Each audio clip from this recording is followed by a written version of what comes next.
Y buenas tardes a todos, bienvenidos a su semana número 15 del curso de preparación para su examen técnico profesional, específicamente de Derecho Procesal Laboral en el área de Derecho Público.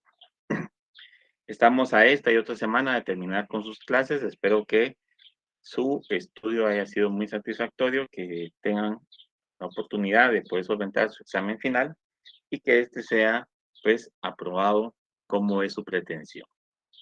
Si bien es cierto, más adelante, pues, seamos colegas. Esto no impide que en algún momento ustedes sigan estudiando, sigan profesionalizándose o cumplan algún otro sueño con alguna otra carrera o alguna otra profesión que ustedes deseen. Como tema de semana, veremos entonces lo relativo a el juicio ordinario laboral. Y el objetivo de esta clase es que durante las semanas anteriores que hemos tenido curso, hemos venido hablando de este juicio ordinario laboral. Sin embargo, lo vamos a ver un poco más a profundidad en cuanto a lo que hemos mencionado del proceso, así como la fase de ejecución de él, por lo que vamos a tratar de agotar todos sus aspectos o incidencias. Previo a esto, quisiera solo recordarles que este curso es un curso de preparación. Se supone que todos ustedes, como futuros profesionales, ya aprobaron todo el pensum de estudio. Dentro de ese pensum aprobaron sus 3 cursos de Derecho Laboral, Laboral 1, Laboral 2 y Laboral 3, y que por eso se les ha permitido llevar este refuerzo, este curso que da la universidad.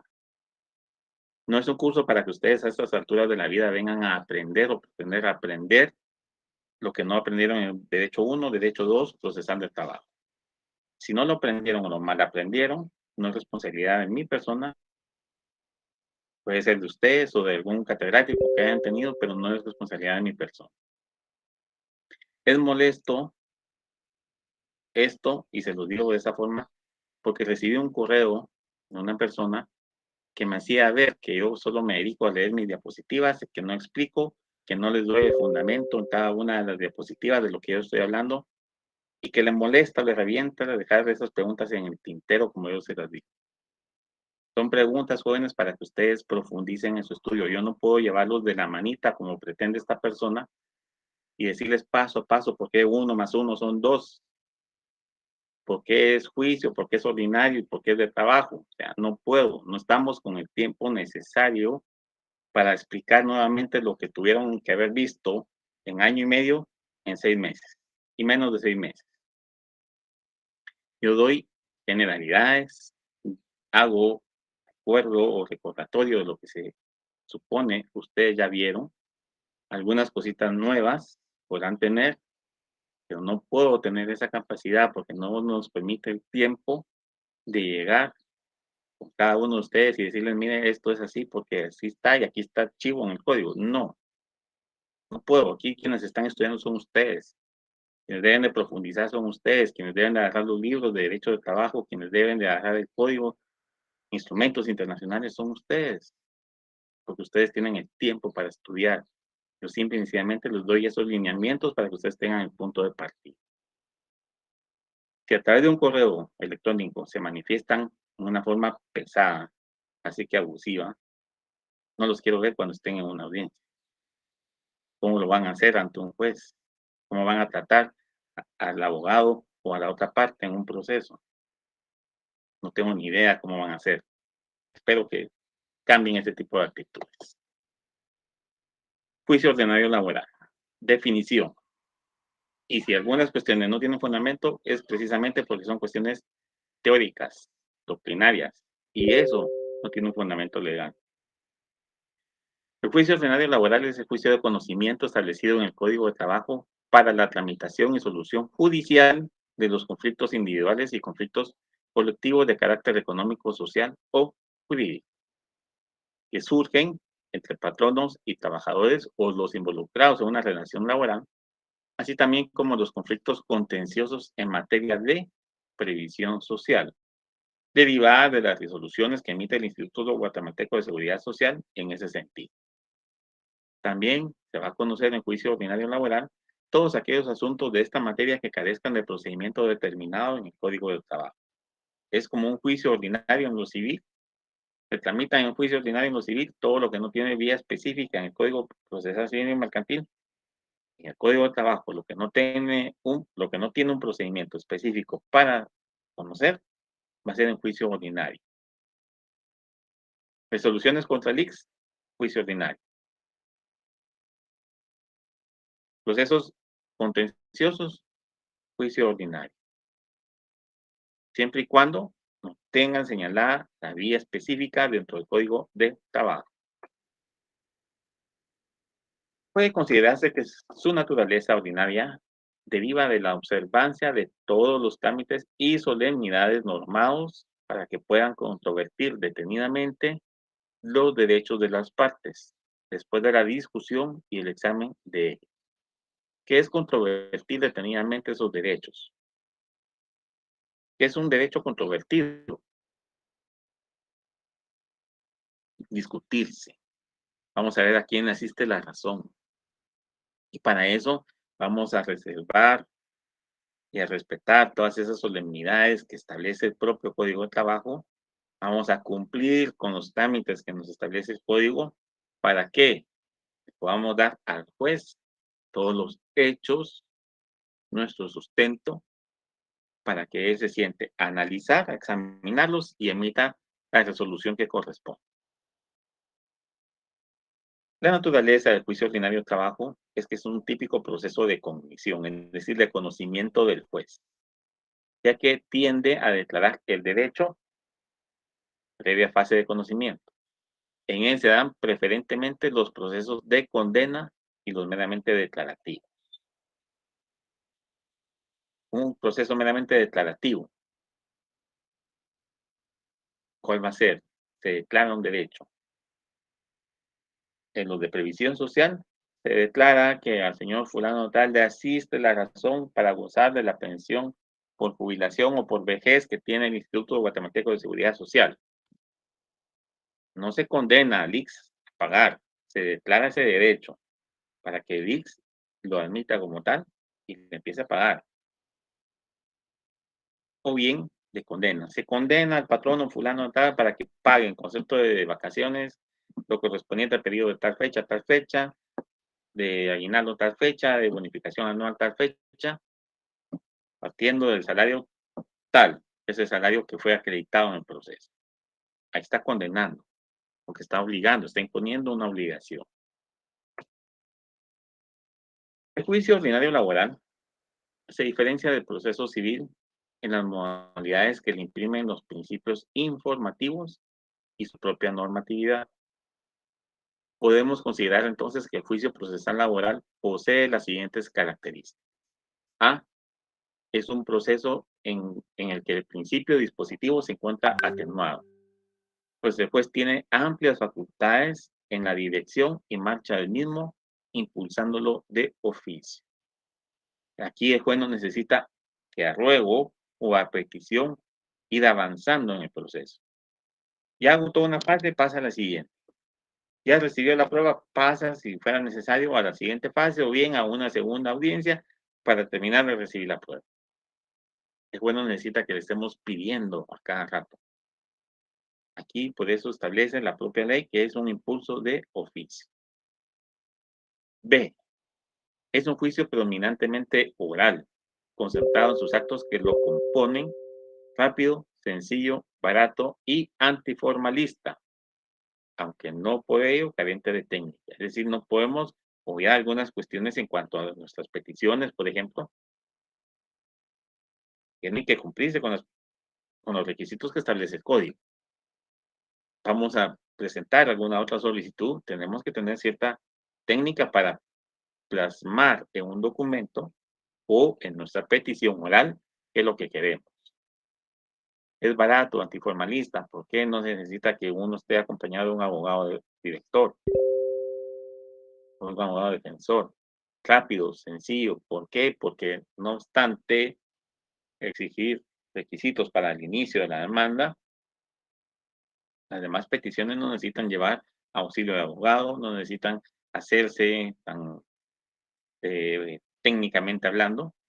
Hay que respetar la técnica, pero tampoco en exceso, como la podría tener un profesional del derecho. Rápido, ¿por qué? Porque el mismo juez impulsa el proceso, no espera a que se lo pidan las partes. La siguiente característica es que es limitado en el número y clase de medios de impugnación y poco en la concesión de incidentes que dispersan y complican los trámites. Es decir, aquí no por todo se puede presentar un incidente, como un proceso ordinario, un incidente de tercería, un incidente de, no sé, de cualquier cuestión. Acá no, acá son muy contados los incidentes para ciertos asuntos, al igual que los medios de impugnación. No todo puede ser impugnado. Lo vamos a ver, creo que en la fase de ejecución, y creo que es la última semana, la próxima, donde vamos a ver la fase de ejecución a partir de esa sentencia. Y qué recursos caben en contra de la sentencia y lo relativo a la fase de ejecución.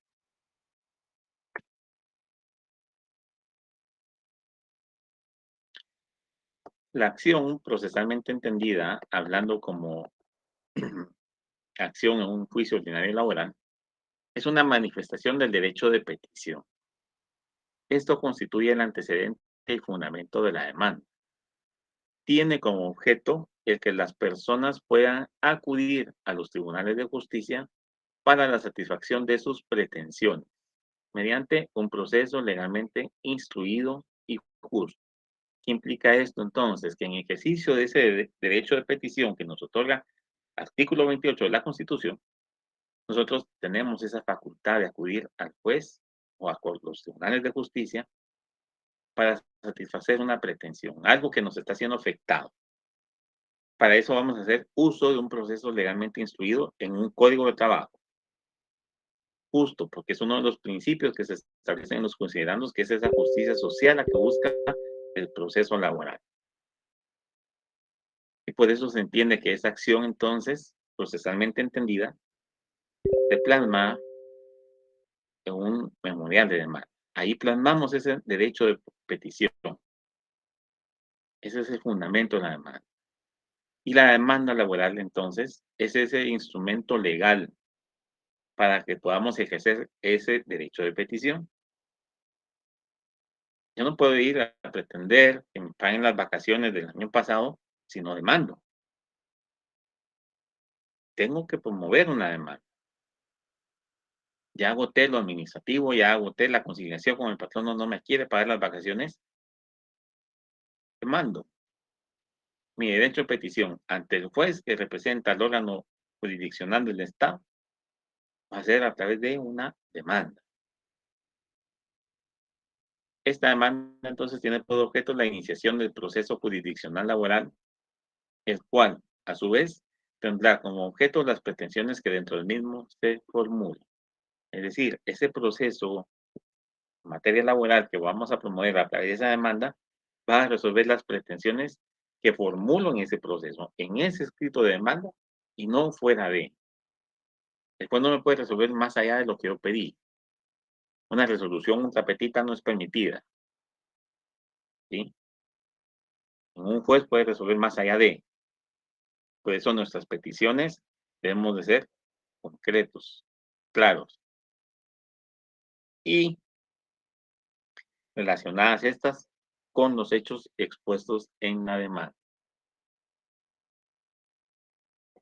No podemos, por ejemplo, en la demanda, nuestros hechos, pretender que nos paguen aguinaldo, vacaciones, bonificación anual, y ya en las peticiones incluimos ventajas económicas y bonificación e incentivo cuando en los hechos no lo hicimos ver. Tiene que ir en armonía, en relación. Requisitos esenciales de toda demanda.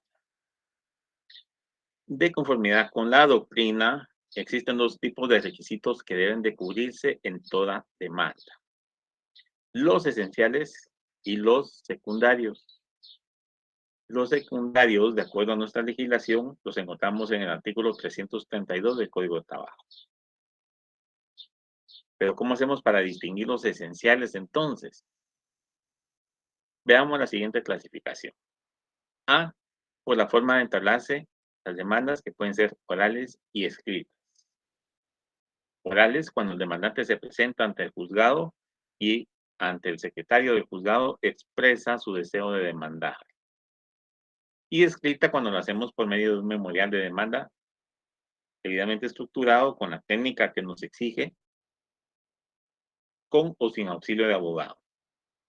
Con auxilio de pasante de algún bufete, vamos a ver, si es que no lo hemos visto, que un pasante puede actuar cuando la pretensión total o el monto total de la pretensión no exceda de los 10 salarios mínimos para el sector al que se dedique la parte actora. Agrícola, no agrícola. Así de simple. Segunda clasificación, por la pretensión en ellas ejercitada. Con pretensión simples de un patrono, de un trabajador, perdón, a un patrono o viceversa, si fuera una reconvención, o con pretensiones acumuladas. Cuando ya existe un proceso iniciado por un trabajador y otro trabajador se adhiere a la misma pretensión. ¿Sí? Una pretensión acumulada. Ah, ya fulanito demandó vacaciones, aguinaldo del año pasado, bonificación anual. Yo me voy a adherir, no voy a iniciar una nueva, me adhiero a esa. Estamos acumulando pretensiones, porque ya no va a ser un trabajador, sino que van a ser 2, 3 o más. Siguiente, por su origen. Puede ser demanda introductiva de la instancia, como opera en el caso del artículo 332, y demanda incidental, situada esta en el artículo 85, ambos del Código de Trabajo. ¿Y a qué se refiere la demanda incidental? Pues veamos el código que dice el 385, perdón, el 85.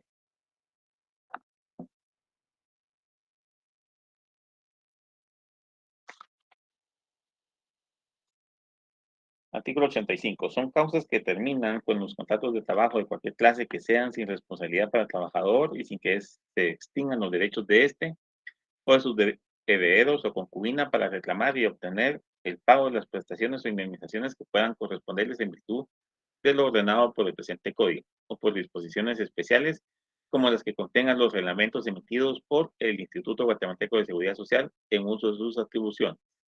A. Muerte del trabajador. Muere un trabajador en ejercicio de sus funciones, ¿a quién y de qué forma le reclamamos las pretensiones?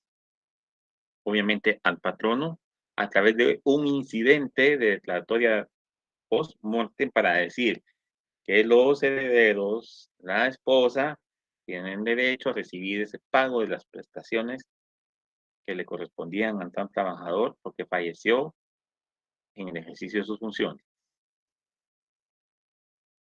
Ese es el post-mortem, el famoso incidente post-mortem. Artículo 85 es un fundamento, porque ahí están ustedes entonces presentando su demanda introductiva en instancia.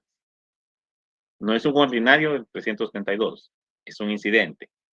Y lo vimos también hace una o dos diapositivas, que también se pueden presentar incidentes y que esos deben de ser sencillos. En cuanto a los requisitos esenciales, se clasifican de la siguiente manera. Forma de entablarse las demandas, orales y escritas. El artículo 333 del Código de Trabajo establece que si la demanda se interpone oralmente, el juez debe levantar acta ajustándose a las exigencias del artículo anterior. Aquí ven ustedes ya que tienen ese requisito esencial, que es una demanda oral. Que nos remite al artículo anterior, que son los requisitos de una demanda escrita. Entonces, esos requisitos esenciales están plasmados en el código, ocultos, pero están plasmados. Esta disposición se complementa con lo regulado en el 322 del Código de Trabajo, el cual establece que las pretensiones orales se harán directamente a los tribunales de trabajo, debiendo levantarse acta en cada caso. ¿Es sencillo? Sí, porque si yo no conozco, tengo que sea una reclamación y no conozco, no tengo dinero para un abogado, voy ante el secretario del juzgado, él tiene que accionar esa demanda, la hace a través de un acta, empieza en la ciudad de Guatemala con todos los datos de un acta, la estructura de un acta, y dentro de esa acta coloca los requisitos del 332. Fundamento de esa acta que hace el secretario, 322, 332, 333 del Código de Trabajo. Para el caso de las demandas escritas, debemos entonces de cumplir con los requisitos del artículo 332, siendo los requisitos secundarios. Ya no son esenciales, son secundarios. Esos requisitos serían entonces: A, designación del juez o tribunal a quien se dirija. Notemos acá que el código no hace una distinción alguna entre juzgado o tribunal. Aquí se refiere a un órgano jurisdiccional nada más. Sin embargo, recordemos que existen juzgados de paz, competencia para conocer juicios ordinarios laborales, hasta por un monto de 3,000 quetzales. No puede ser nunca un tribunal. Un tribunal sabemos que es un órgano jurisdiccional conformado por 3 o más jueces. Pero acá, como lo dijimos varias clases atrás, no se hace distinción entre juez o tribunal, a menos que hablemos de otro tipo de tribunal, como lo vamos a ver. Algunos profesionales del derecho, colegas o tratadistas, consideran que al momento en que el código regula juzgado o tribunal, cuando se hace referencia al tribunal, se menciona el Tribunal de Conciliación y Arbitraje, el cual, como ustedes recordarán, se integra con 3 jueces, de los cuales 2 son legos y uno es el juez presidente, que es el titular del juzgado de trabajo, que es el que preside. Debe tomarse en cuenta este requisito y algunos otros del referido artículo al momento de presentar las peticiones a dicho tribunal, toda vez que los requisitos de 332 son únicamente de observancia para presentar la demanda, la contestación de esta o bien los demás asuntos que por disposición de ley deban de tramitarse en forma ordinaria. ¿Y qué nos establece el 332 literal A? Toda demanda debe contener: A, designación del juez o tribunal a quien se dirija. Juez o tribunal, no hay más. Y lo usa en forma indiscriminada.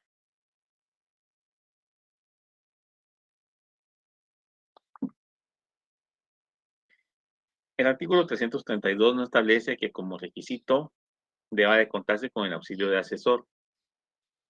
Para eso, veamos el 321, que regula que sí pueden intervenir como asesores en un proceso de trabajo los abogados en ejercicio, los dirigentes sindicales, ustedes lo habíamos visto, así como los estudiantes de Derecho de las universidades del país que hayan aprobado los cursos correspondientes al derecho del trabajo. Es decir, ustedes no necesitan siquiera tener un pensum cerrado para poder ser una persona que auxilia, que asesora a alguien que está demandando, porque ya tienen aprobados los cursos de derecho del trabajo. Es decir, aprobaron laboral 1, aprobaron laboral 2, procesal laboral, todavía están estudiando. Ustedes con la certificación de cursos pueden acudir a asesorar a una persona en materia laboral hasta el monto de 10 salarios mínimos para el sector al que pertenezca el trabajador, agrícola o no agrícola. Más allá ya no pueden. Ahí sí ya tienen que ser abogados para poder auxiliar. Si no, la persona puede ir sola. No es necesario que vaya acompañada de auxilio profesional. En el caso de los dos últimos, los dirigentes sindicales y los estudiantes, existe un límite en cuanto al monto máximo de la reclamación en los procesos en los cuales pueden actuar. Esto ya lo vimos hace como unas 2 o 3 clases anteriores.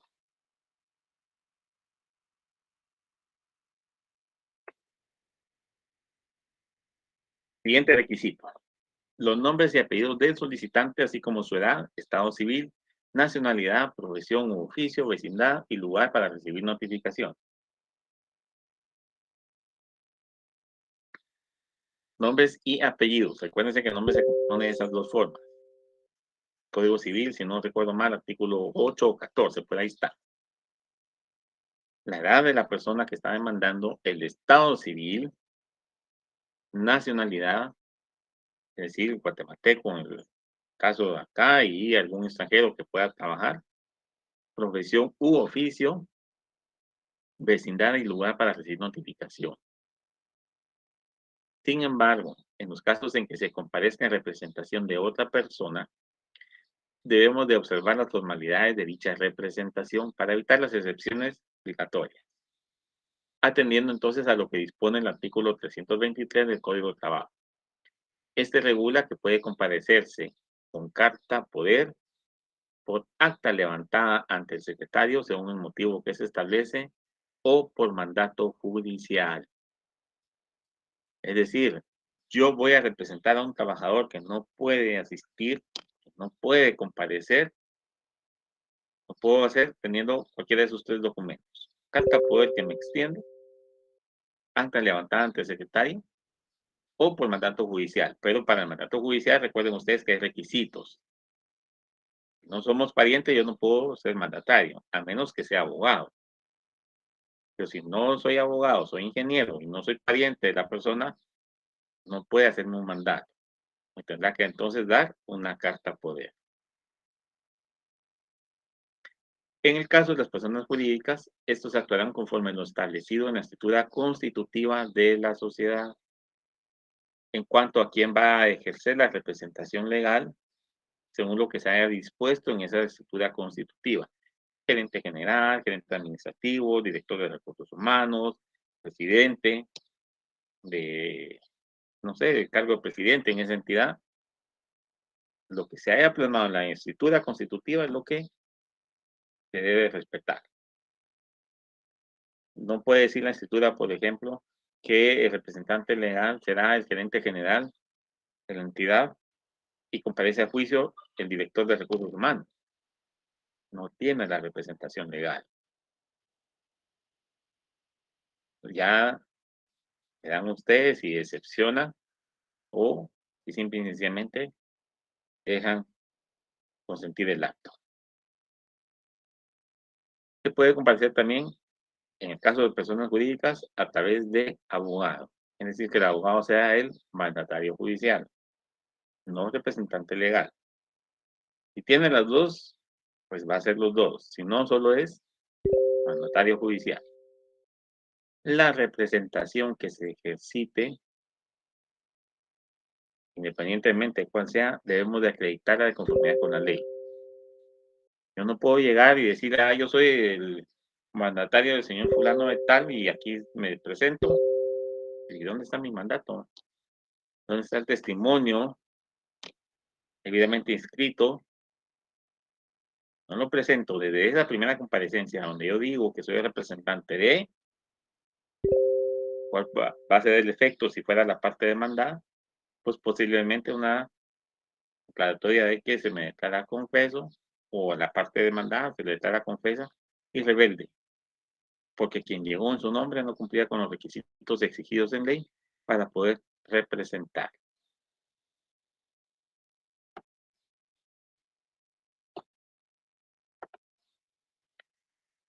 Tercer requisito.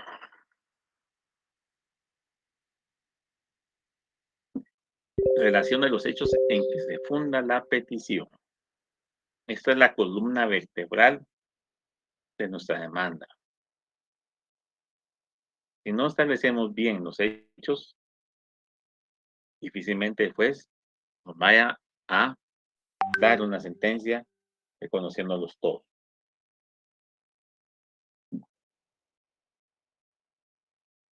En la relación de hechos, debemos de exponer entonces en el escrito o bien ante el secretario el momento en que llegamos y de forma oral pedimos que se inicie el proceso, todo lo relativo a el inicio y finalización de la relación laboral, la jornada de trabajo respectiva, es decir, de qué hora a qué hora y qué días estábamos trabajando.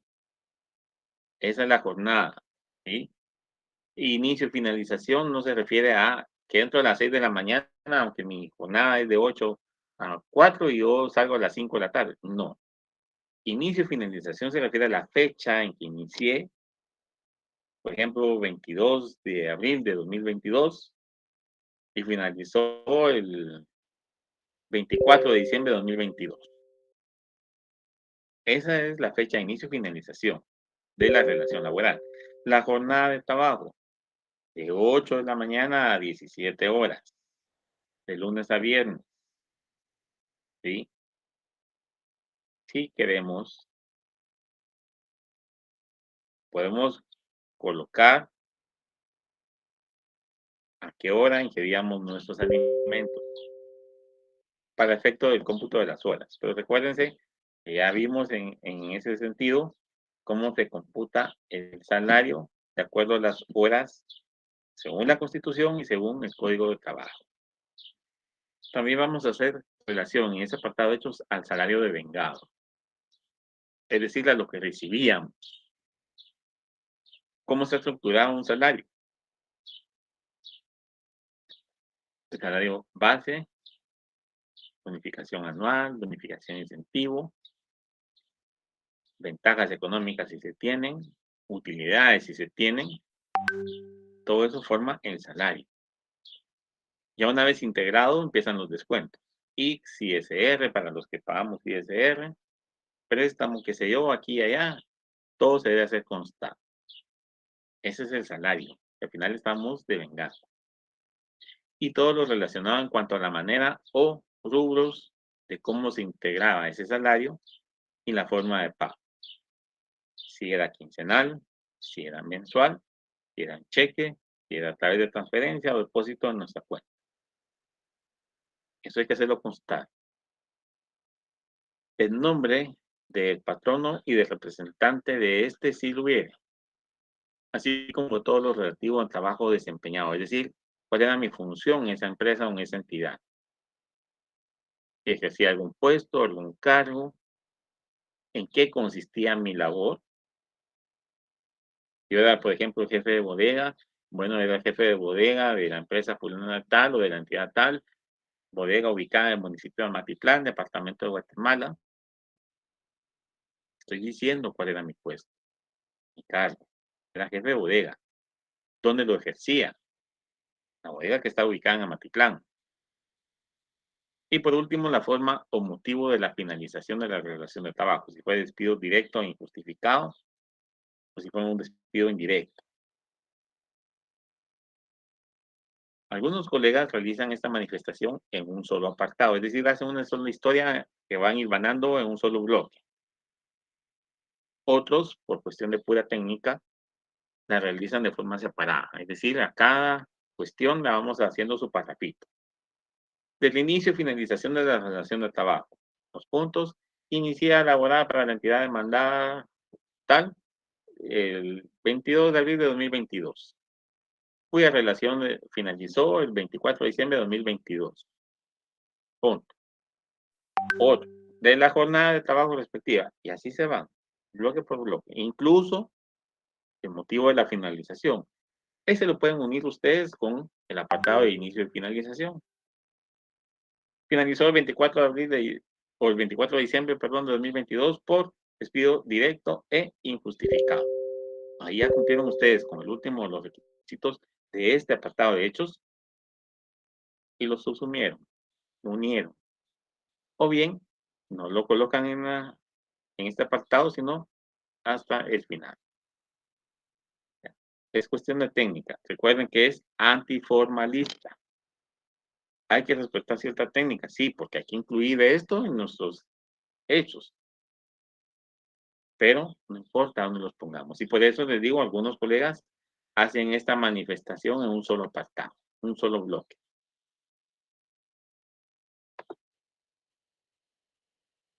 Siguiente requisito, nombres y apellidos de la persona o personas a quienes se reclama un derecho o contra quien se ejercita la acción, debiendo indicar el lugar donde puede ser notificado.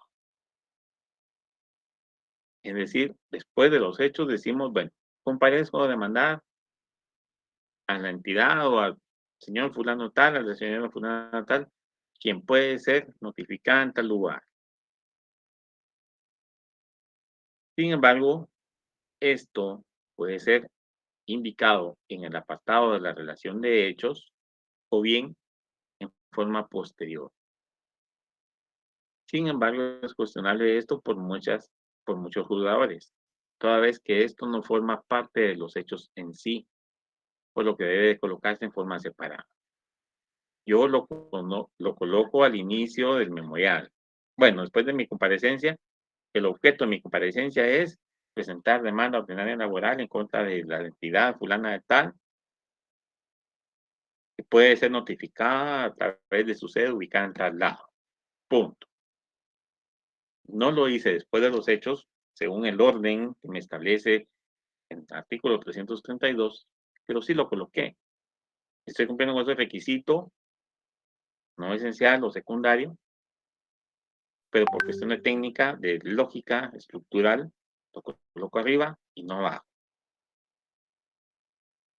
¿Se puede? Sí se puede. Es antiformalista el derecho del trabajo. En cuanto al lugar para que sea notificado, este requisito no debe de faltar ni puede ser subsanado de otra forma, por lo que debe colocarse en el escrito inicial de demanda. Y en caso se desconozca la dirección exacta, no se podrá darle trámite a la demanda. A mí hace poco me notificaron por tercera oportunidad que no han podido notificarle a la parte demandada porque resulta que en el lugar no la conocen con ese nombre. Pero esa estrategia que usan muchas empresas o muchas entidades de emitir oficios, de emitir correspondencia utilizando diversas formas de su nombre y tienen varias sedes. Esto lo que pretende a través de esa situación es desubicar al trabajador. ¿Dónde está realmente la oficina central, el despacho en donde le pueden notificar directamente a la persona o entidad demandada? Sin embargo, pues ese requisito ya fue subsanado. Esperemos que ahora sí logren notificar en el lugar. Señalamos hasta 4 lugares porque le han dado 4 direcciones distintas. Y en algunas tienen que notificar. Y si fuera el caso, pues vamos a hacer uso del notario notificador para poder ir a notificar y que él sí se da la tarea de ir a las 4 instalaciones a ver en dónde realmente está el lugar para que pueda notificársele directamente a la parte demandada. Siguiente requisito. Enumeración de los medios de prueba con que vamos a acreditar los hechos, individualizándolos de forma clara y concreta según la naturaleza del medio de prueba, expresando el nombre y apellido de testigos, si los estamos ofreciendo, así como el lugar de su residencia o donde pueden ser ubicados si lo supiéramos.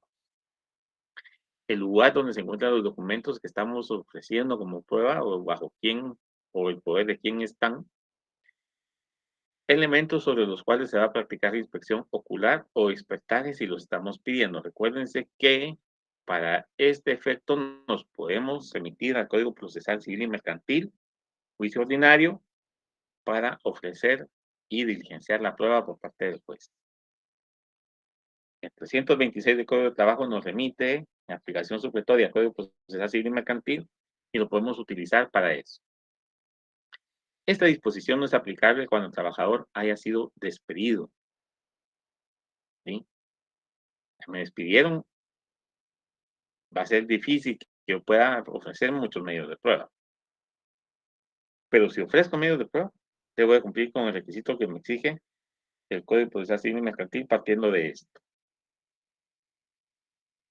A este respecto, recordemos que el Código de Trabajo regula que pueden ofrecerse hasta 4 testigos.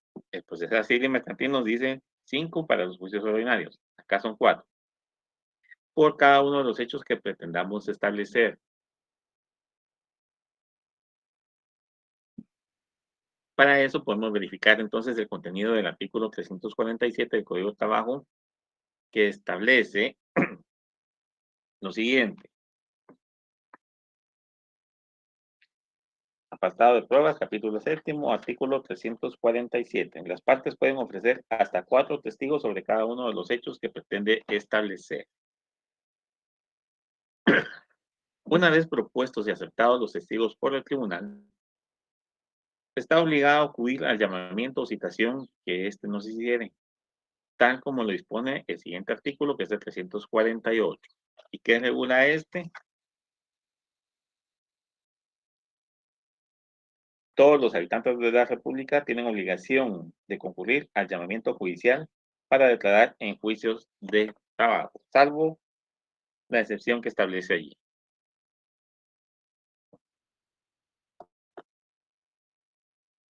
Al momento en que se admite para su trámite la demanda, es decir, cumplido con los requisitos, ya para el departamento de Guatemala vimos que existen 2 juzgados de admisión de demandas. Para los demás departamentos, hasta donde yo tengo conocimiento, aún no se da ese tipo de situaciones.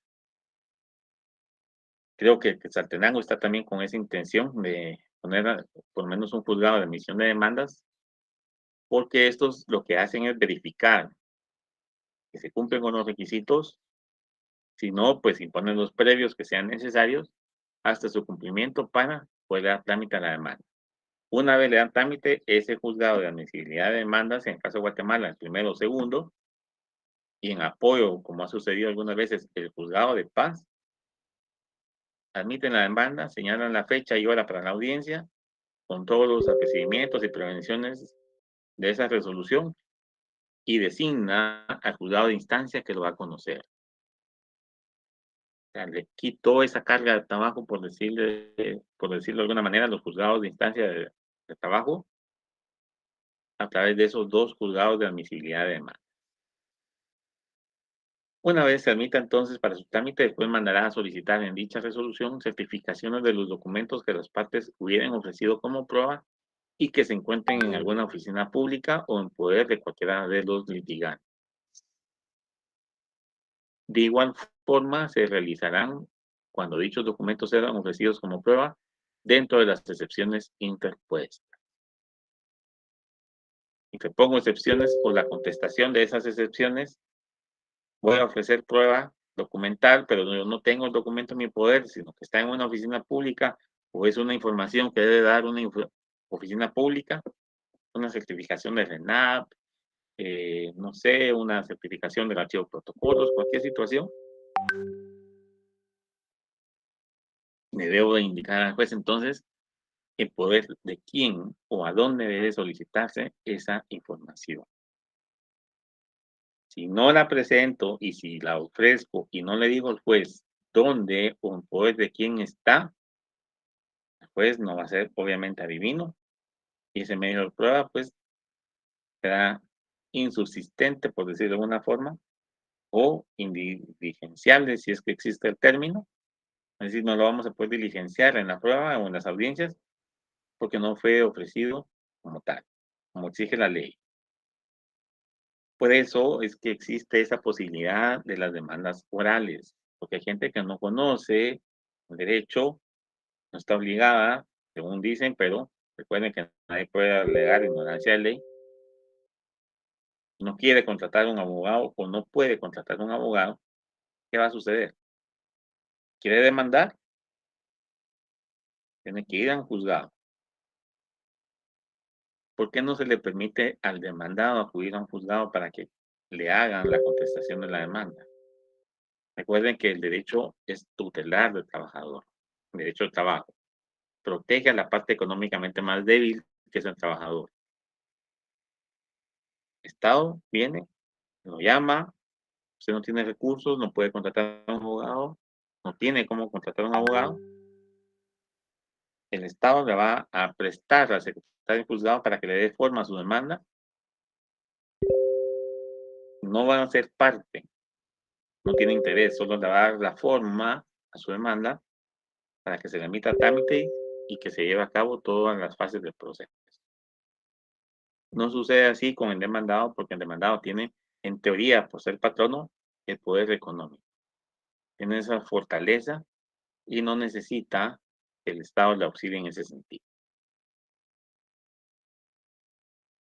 Si lo que se propone como documentos es la exhibición de libros de salarios, contabilidad, planillas o alguna situación similar, el juez en la resolución de trámite va a ordenar que se presenten dichos medios de prueba en la primera audiencia, combinando la parte demandada, si fuera esta quien deba de exhibirlos, para que en caso de no los presente, podrá ser sujeto de la imposición de una multa por la desobediencia incurrida. Esto sin perjuicio de tener, por cierto, los datos aducidos por el oferente de la prueba. Es decir, si yo, lo podemos poner a manera de ejemplo, establezco que mi salario de vengado era tanto que se integraba de la siguiente forma, que eso obra en el libro de salarios, la parte demandada está en obligación de presentar el libro de salarios. Si no la presenta, el juez, ¿cuánto recibía yo por cada uno de los emolumentos que componen ese salario? Y eso se tendrá por cierto. Y en todo caso, lo que sucede, por ejemplo, con los agentes de seguridad privada, que muchos no ganan ni siquiera el salario mínimo, y reclamamos ese reajuste salarial o reajuste al salario, si no presenta el patrono los libros de salario donde conste que me pagaba como trabajador el salario mínimo, el juez va a tener por cierto los hechos de que yo no cumplía con el salario mínimo, no recibía el salario mínimo, y por lo mismo, tenerlos por cierto, casi seguro va a condenar en ese sentido. O sea, solo dice lo tendrá por cierto, no dice que así va a ser la sentencia. Pero por cuestión lógica, el juez empieza a corroborar que sí devengaba cierto salario porque el patrono no presentó el libro, que sí hacía tal cosa porque el patrono no presentó prueba contraria, que sí hacía tal cosa porque el patrono no estableció que era lo contrario, pues obviamente la lógica nos dice va a ser una sentencia condenatoria. Pero eso pues, dependerá de cada uno de los procesos. Recuerden que podemos también ofrecer dictamen de expertos o un expertaje o dictamen de peritos, como le llaman el proceso civil. Debe indicarse entonces al momento de ofrecer la prueba sobre qué puntos o documentos debe de realizarse esa pericia, así como designar al perito que deba de efectuar. Estos puntos pueden ser objeto de contradicción por parte de del otro sujeto procesal, debiendo de manifestarlo entonces en la audiencia que se le va a conferir al respecto. Va a ser el tribunal el que decida en definitiva los puntos sobre los cuales versará dicha pericia. Recuerde que si yo ofrezco, por ejemplo, como demandante una pericia, la persona demandada puede ofrecer un perito para realizar la misma pericia y si ninguno de los dos peritos coincide en su dictamen, el juez puede nombrar un tercero en discordia, un tercer perito, para que realice una tercer pericia sobre los puntos que se decidieron oportunamente. De conformidad con la Ley Orgánica del Instituto Nacional de Ciencias Forenses de Guatemala, esta es una entidad auxiliar de la Administración de Justicia, con autonomía funcional, personalidad jurídica y patrimonio propio. Artículo 1 de la ley. Aunado a ello, su importancia es en la investigación criminal, sin excluir a otros de cualquier naturaleza. Es decir, si no tenemos en Guatemala la posibilidad de que esa pericia la haga alguien más y solo la puede hacer el Instituto Nacional de Ciencias Forenses de Guatemala, partiendo de lo que su propia ley orgánica establece, que su importancia es en la investigación criminal, pero no excluye a otros de cualquier naturaleza, derecho laboral entra en cualquier naturaleza, podemos pedir que sea el INACIF el que haga esa pericia.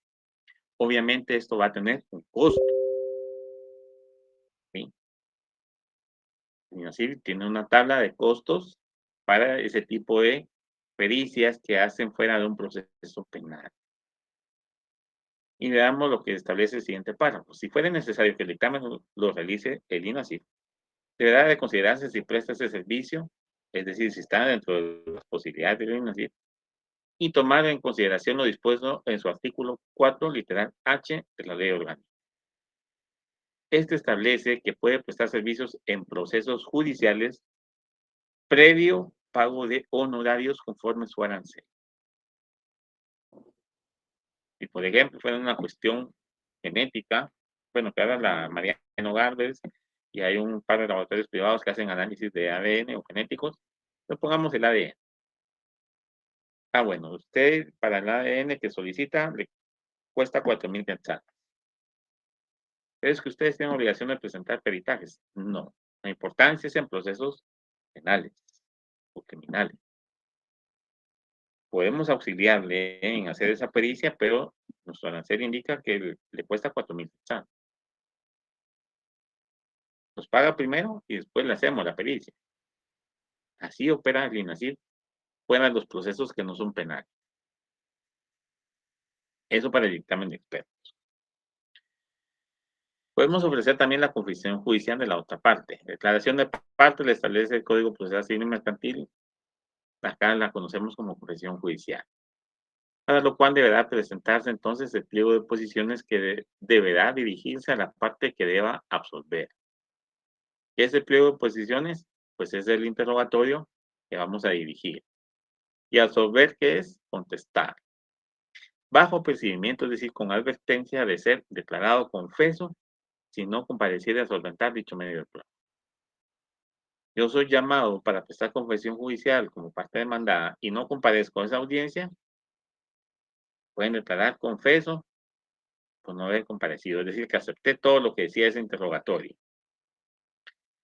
Este interrogatorio, obviamente, previo de ser dirigido, debe ser calificado por el juez al momento en que realiza la diligencia.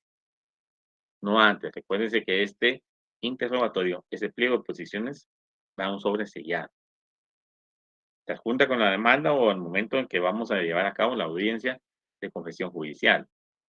Pero es hasta ese momento en que el juez tiene acceso a ese interrogatorio, califica las posiciones, si están en sentido afirmativo, si tienen relación con los hechos, y las dirige ya a la parte que las deba responder.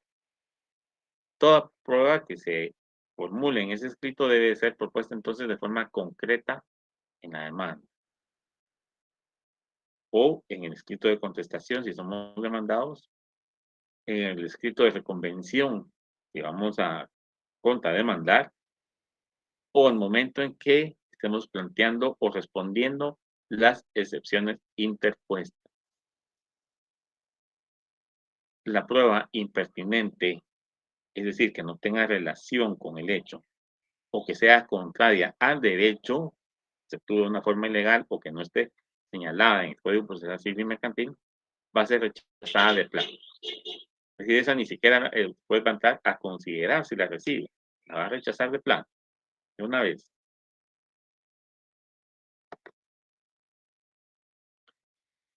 Siguiente requisito, peticiones en términos precisos. Este apartado puede subdividirse en peticiones de forma y peticiones de fondo o de sentencia, como lo llaman algunos colegas. En cuanto a las peticiones de forma, podemos indicar que estas consisten entonces en los requerimientos que se le formulan al juez y que éste debe realizar dentro de sus funciones administrativas o comunes de todos los procesos en general, pudiendo a manera de ejemplo plantear la siguiente petición. Que se admita para su trámite el presente escrito inicial de demanda y documentos adjuntos y se forme el expediente de mérito. Es una petición de mero trámite, de pura forma. No estamos pidiendo nada en cuanto a nuestra pretensión. Solo que se admita la demanda que contiene esas pretensiones y los documentos que la acompañan. El pliego de oposiciones o algún documento que hayamos ofrecido como prueba y que tengamos nosotros en nuestro poder, va en el escrito de demanda. Con relación a las peticiones de fondo, estas son concretas y relacionadas con los hechos expuestos en la demanda y las pretensiones concretas del interponente de esta, es decir, qué es lo que queremos al final. Como ejemplo, podemos hacer alusión a una petición. que en consecuencia se condena al demandado fulano de tal o a la entidad demandada tal al pago de aguinaldo correspondiente al periodo comprendido de ¿qué fecha? Vamos a ver qué fecha. Pregunta que les dejo para sus saberes. ¿Cuál es el periodo comprendido en la prestación del aguinaldo? ¿Dónde está contenida la prestación del aguinaldo? Lo vimos casi que al inicio, creo yo, del semestre. Prestaciones y bonificaciones, la diferencia entre una y otra. Cuáles están en el código, cuáles están en otras leyes que no son el código de trabajo. El aguinaldo está fuera del código de trabajo como prestación. Y allí establece de qué periodo a qué periodo se comprende esa prestación. Entonces, nuestra petición de fondo en ese caso va a ser correspondiente de tal periodo a tal periodo,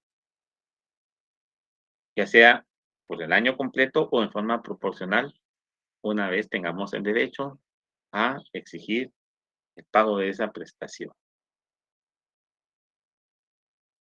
En último lugar y fecha, que es donde se indica el lugar donde estamos presentando la demanda, la contestación o la reconvención, así como las excepciones, si fuera que estas las ponemos o interponemos, mejor dicho, por escrito.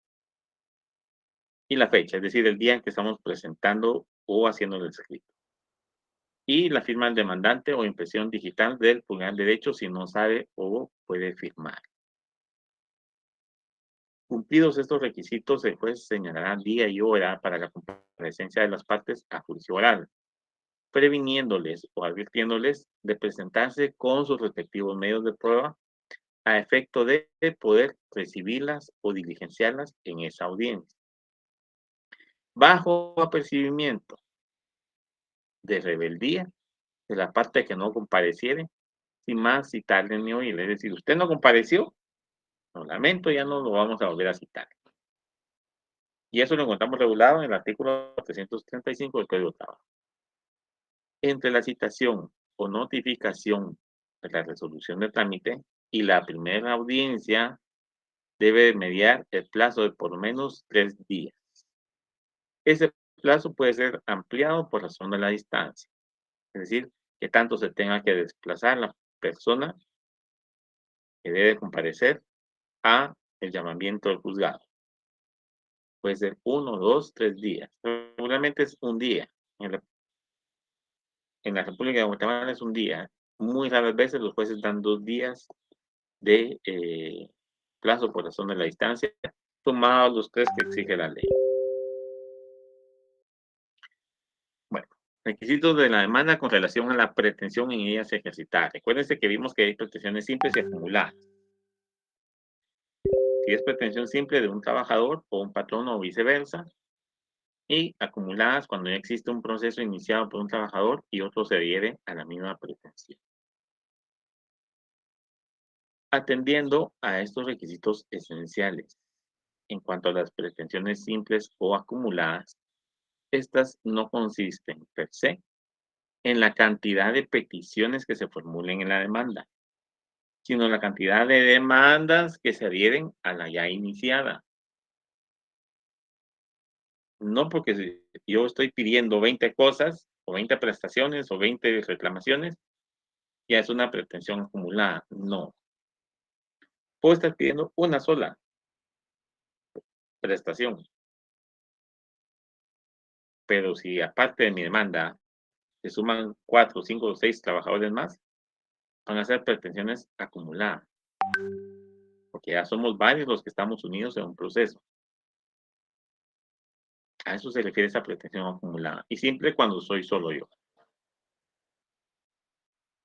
Tercera división que hace en cuanto a sus requisitos por su origen, que puede ser introductiva de la instancia, como vimos el juicio ordinario laboral, y la demanda incidental, como sería un juicio post-mortem, regulado en el artículo 85 del Código de Trabajo.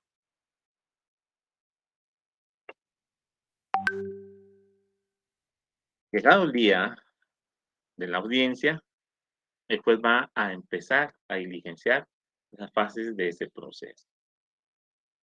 En el Código de Trabajo no encontramos con claridad el nombre de las fases que comprende el juicio ordinario laboral.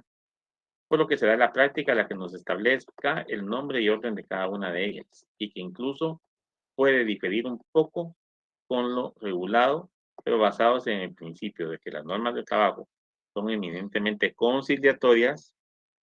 Algunos jueces, después de verificar la presencia de las partes y antes de dar por iniciada la audiencia, preguntan si existe la posibilidad de conciliar,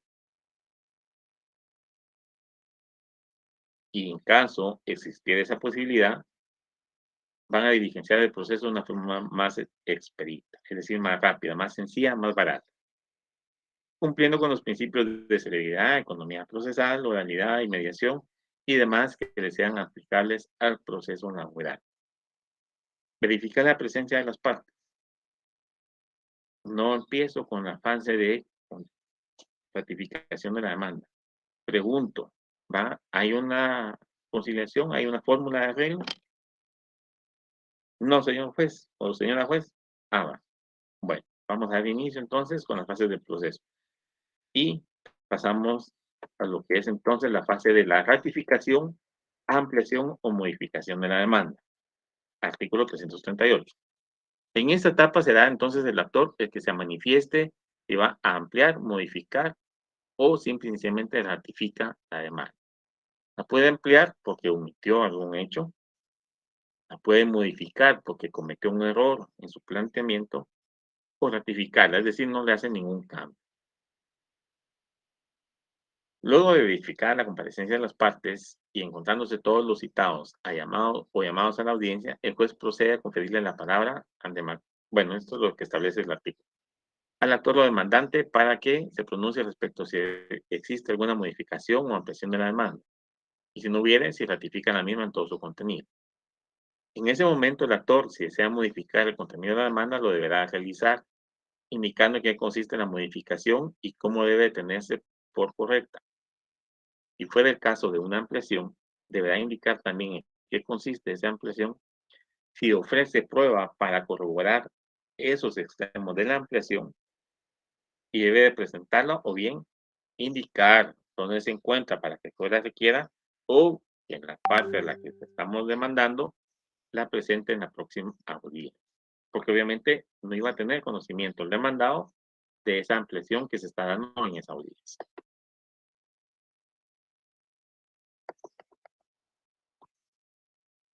La siguiente fase que el juez realiza es la fase de la contestación o la reconvención de la demanda. En esta fase o etapa deben interponerse las excepciones o allanarse al proceso y le corresponde al demandado el pronunciamiento. El demandado o su representante deberá de manifestarse en dicha audiencia respecto de la contestación de la demanda o la reconvención, si va a plantear la reconvención, toda vez que es en esa primera oportunidad, en esa primera comparecencia donde lo debe realizar. No puede señalar o pedir una segunda o tercera audiencia para contestar o para reconvenir. No lo hizo allí, perdió su oportunidad. Es en la primera comparecencia que se debe hacer. De igual manera, en cuanto a la interposición de las excepciones, si fuera el caso que plantee esta, recordemos que hay dilatorias y perentorias. Algunas dilatorias que tienen carácter mixto porque, si bien están reguladas como dilatorias, más que atacar la forma, atacan el fondo. Una excepción de pago es dilatoria, pero nos va a atacar el fondo del proceso. Yo estoy diciendo que le pagué. Una excepción de transacción es previa o dilatoria por la forma, porque así está regulada, pero está diciendo que el juez no puede resolver a favor porque ya transamos, ya hubo una negociación, ya hubo un acuerdo. Es en ese momento de la contestación donde se interponen las excepciones.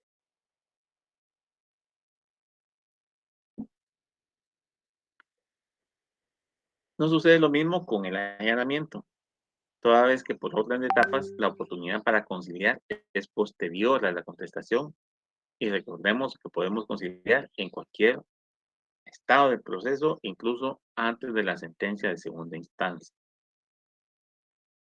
Vean ustedes cómo van las fases entonces de acuerdo al código. La primera es de la modificación, ampliación o ratificación. La segunda de la contestación o la reconvención de la demanda. Y la tercera entonces sería la de conciliación. Y veamos lo que establece. Fase de la conciliación, artículos 340 y 41. Están después del 338, que era la fase de la contestación y demás. En este se dará entonces el momento en el que el juez invita a las partes a un arreglo y para el efecto les propondrá fórmulas ecuánimes de conciliación, es decir, el juez va a mediar como un amigable componedor, porque no es quien decide el asunto, recuerden ustedes, él solo propone y hay decisión de las partes. Muchas veces, y durante el tiempo que yo estuve en juzgado de trabajo, mi jueza se apartaba y dejaba que ellos conciliaran.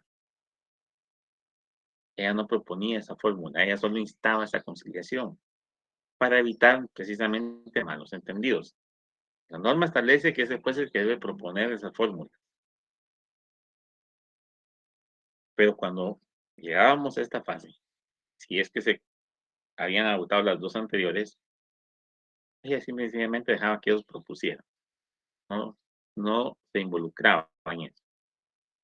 Y una vez propuesta la fórmula por parte de la persona demandada regularmente, y si el actor estaba en esa situación de no querer aceptar, pues entonces ya intervenía, proponiendo otras cuestiones, proponiéndole un poco más en cuanto a que el demandado pagara un poco más de indemnización o qué sé yo, o alguna cuestión similar. Pero era hasta allí. Eso, respetando el orden de las fases como establece el código. Sin embargo, muchas veces ella incluso, y así lo hacen los jueces, antes de iniciar la audiencia, antes de siquiera verificar la presencia de las partes en esa audiencia, una vez entran al juzgado, ¿qué es lo primero que preguntan? Van a conciliar. Ah, mire, pues no lo hemos platicado, pero si nos dan 10 minutos, vaya. Le informan al juez o la jueza. A veces los jueces dicen, vale, les damos 10 minutos, 15 minutos, arreglen, platiquen. Pónganse de acuerdo ustedes y ya estamos solo a hacer constar ese acuerdo. ¿Es permitido? Sí.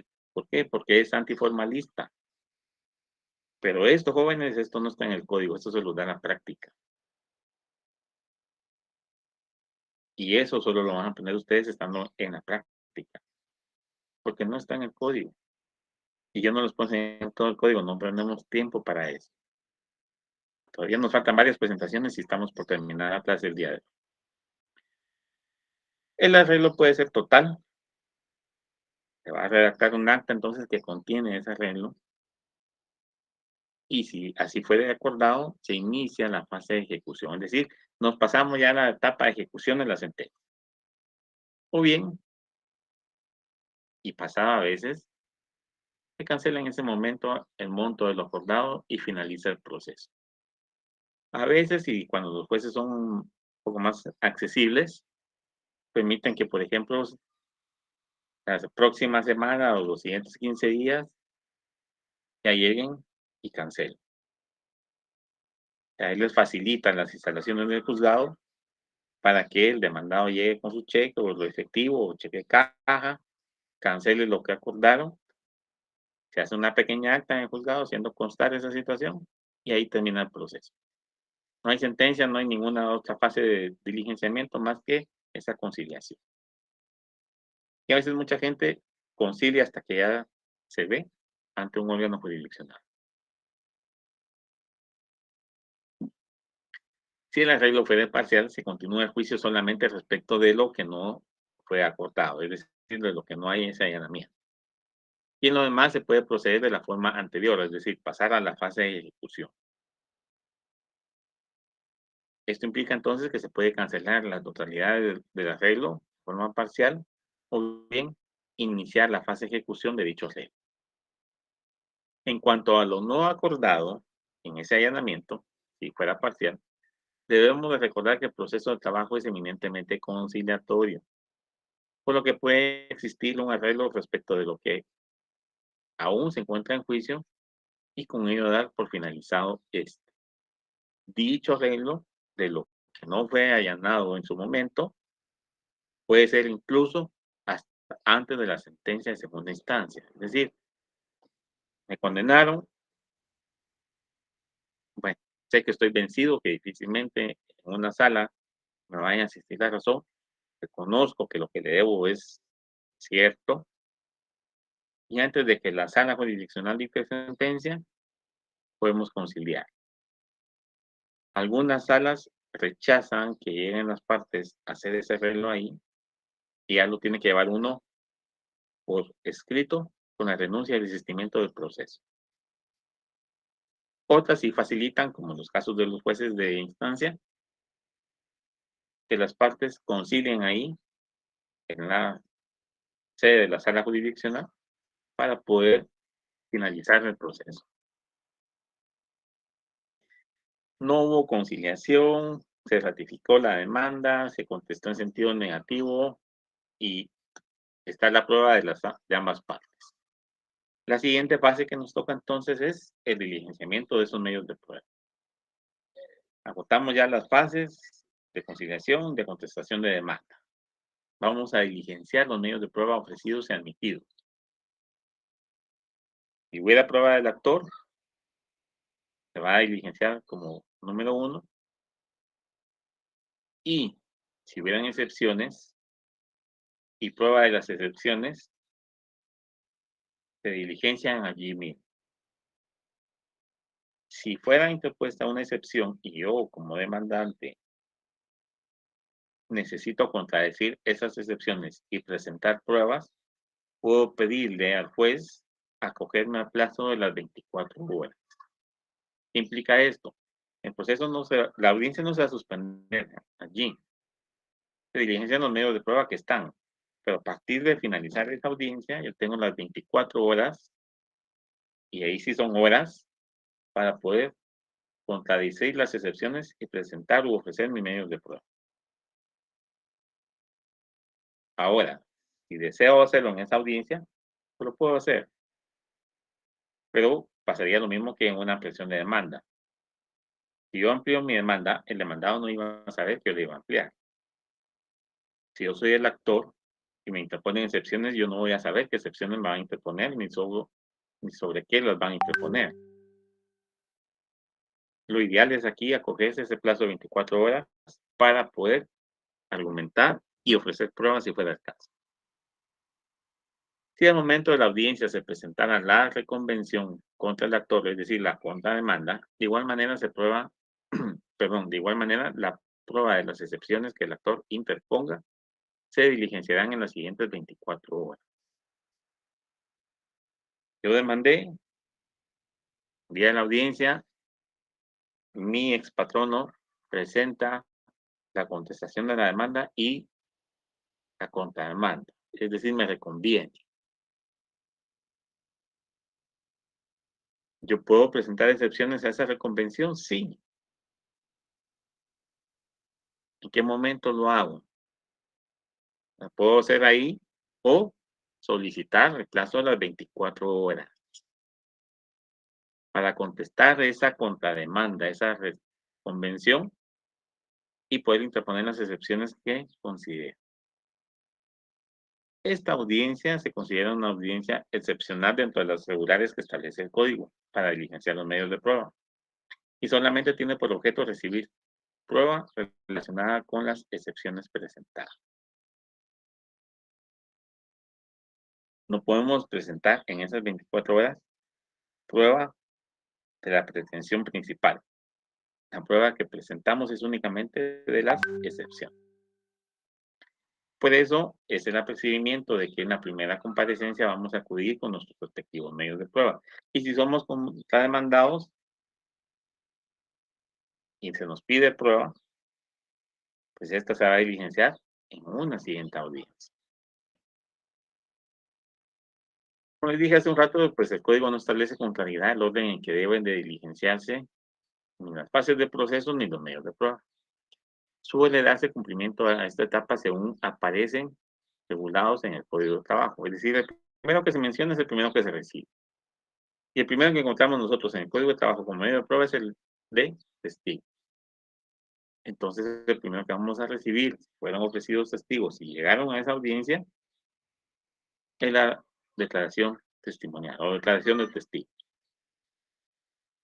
Para ello, pues, vemos el contenido del artículo 347, que son hasta 4 testigos por cada hecho, y así vamos a ir escuchando cada uno de los testigos.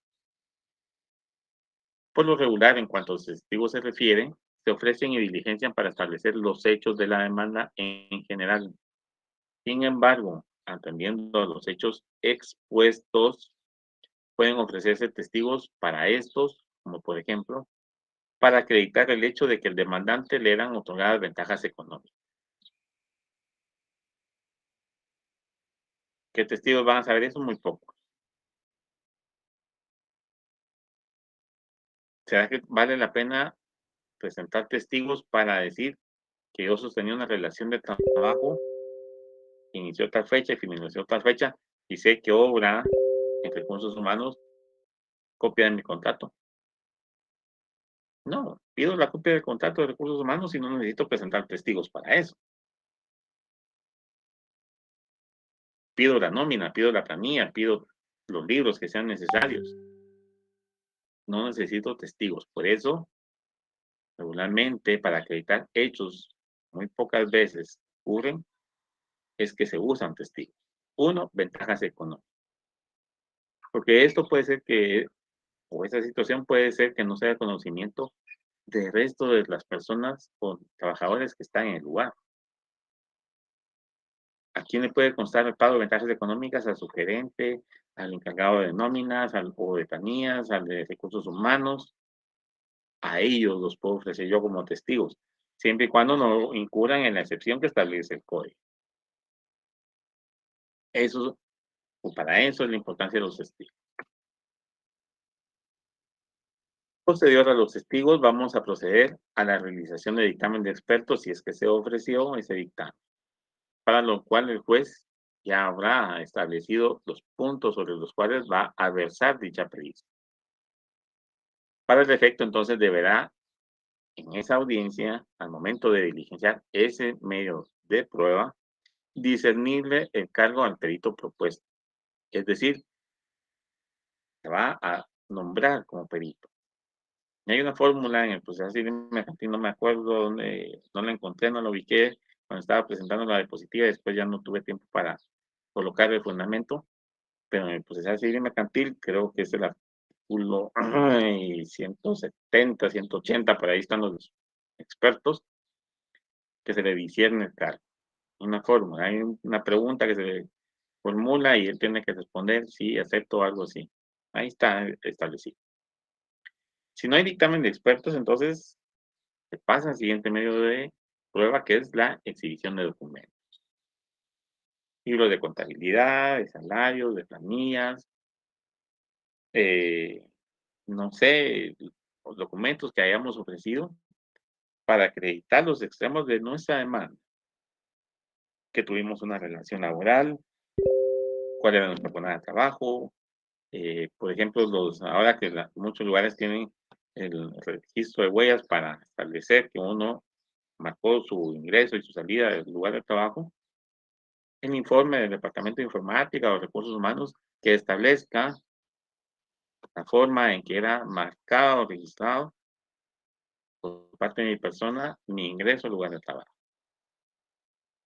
Ellos tendrán que verificar entonces a través de su registro, ya sea digital o físico, efectivamente, el era trabajador y presentar esa información. Es decir, aquí esos documentos van encaminados a qué? A probar nuestros hechos, a establecer que hubo una relación laboral y que ésta finalizó por despido directo, injustificado, qué sé yo. Lo mismo ocurre para los documentos si hubiera una contestación de demanda o una reconvención. Se ofrece la prueba de documentos y se debe diligenciar como lo establece la norma. Exhibidos los documentos y libros de escritos, se procede entonces a recibir la prueba de confesión judicial si esta fue ofrecida. Para el efecto, entonces, el juez va a proceder a darle apertura a la plica. Ya no sé si lo expliqué, pero si no lo repito.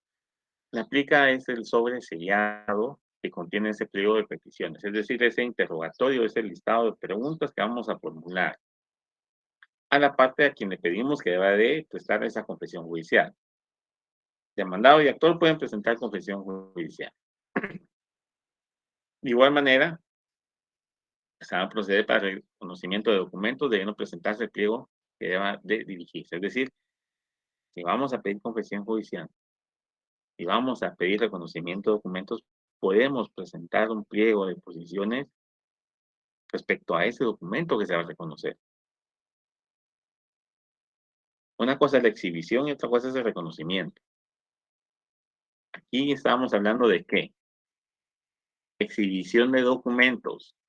Se ponen a la vista. Punto. Distinto es acá, ¿sí? Un reconocimiento de documentos. ¿Es cierto que ese documento tiene fecha tal? O digan demandado si es cierto que ese documento tiene fecha tal. Se le pone a la vista y se le empieza a formular ese interrogatorio. Obviamente ese interrogatorio es calificado previo a dirigirlo por parte del juez. Para poder recepcionar estos medios de prueba, entonces deben de señalarse como máximo, de preferencia, solamente 2 audiencias. La primera, que es la señalada cuando se admite para trámite en la demanda, y otra que el juez va a señalar para recepcionar la prueba que no fue posible recibir en la primera audiencia. Solo que no fuera posible recibirla toda en esa segunda audiencia y existe la necesidad de realizar una tercera, el juez va a proceder a señalarla. Pero para ello deberá tener en cuenta que solo la puede señalar siempre que los hechos que motivan o justifican esa nueva o tercera audiencia no fue por hechos imputables al juez o a las partes. Es decir, yo no tengo la culpa de que no se pueda realizar, soy el demandado, el juez tampoco la tiene, el actor tampoco la tiene, es necesaria recibir esa prueba, todos estamos de acuerdo, por lo menos las dos partes involucradas, el juez va a señalar una tercera. Esa será la última oportunidad de recibir medios de prueba. Y no puede diligenciarse prueba que no fue admitida, extemporánea, contraria a derecho o impertinente. Hace un momento mencionamos que se pueden ofrecer pruebas que no sea impertinente o contraria a derecho, pero hay momentos para ofrecerla. Y si no lo hago en la demanda o en la contestación de la demanda o reconvención, o la contestación de la reconvención, o al momento de las excepciones, en forma extemporánea no puedo ofrecer prueba porque no va a ser admitida. Y si no fue admitida oportunamente, tampoco la vamos a poder diligenciar. Porque yo la puedo ofrecer en mi demanda, pero ¿y si el juez no la admitió? Porque, por ejemplo, puse 5 testigos y no 4. Al último testigo no lo podemos admitir. El juez no lo va a admitir, ¿por qué? Porque no es, aparte de que no se admitió, no es conforme la ley. Bueno, hasta acá la clase del día de hoy, jóvenes. Este es un pequeño esquema de juicio ordinario laboral en cuanto a una forma muy concreta y resumir los pasos para el juicio. Demanda, primera resolución, la notificación de esta. Si no se cumplen los requisitos, el previo que se le impone o los previos que se imponen para corregir esos errores y que se admita la demanda. La audiencia, que puede contener una concentración afirmativa, que es un allanamiento, o puede ser total o parcial, una contestación negativa de la demanda, o también interponerse una contrademanda o reconvención. Las audiencias que se señalan, en caso de las excepciones, que nos acogemos a plazo de 24 horas, que es, como les dije, una audiencia excepcional, La segunda audiencia para recibir los medios de prueba dentro de un término no mayor de 15 días después de la primera. Una audiencia extraordinaria si los hechos por los cuales no se recibió la prueba no son imputables al juez o a las partes, que tiene un plazo de 8 días entre la segunda y la tercera. El auto para mejor proveer, si fuera el caso, que como ustedes recordarán, recibe al juez solo para despejar dudas, que puede ser de oficio o a petición de parte, que si la vista no me falla son 10 días, y el plazo para dictar sentencia, que es la siguiente fase, la última del proceso, para resolver esos hechos controvertidos, dirimir ese conflicto que había. Hasta acá la clase del día de hoy, jóvenes. La otra semana, que será nuestra última semana de clase, veremos el tema de la ejecución de las sentencias, los recursos, para ya con eso finalizar su preparación para el examen técnico profesional. Estamos en el límite de la hora, no nos queda más que despedirnos, agradecer la atención que me prestaron y por favor, ante cualquier solicitud o petición que ustedes hagan, háganlo con educación, con respeto, porque las que son abusivas, las que son impertinentes, diría el código, esas ni siquiera las voy a responder. Tengan ustedes una muy feliz tarde. Si tienen otro curso, pues despejense un ratito, un poco de café, estírense antes de iniciar y nos veremos la próxima semana para finalizar con los temas del curso. Se agradece la atención prestada a mi persona. Tengan ustedes muy feliz tarde. Hasta pronto.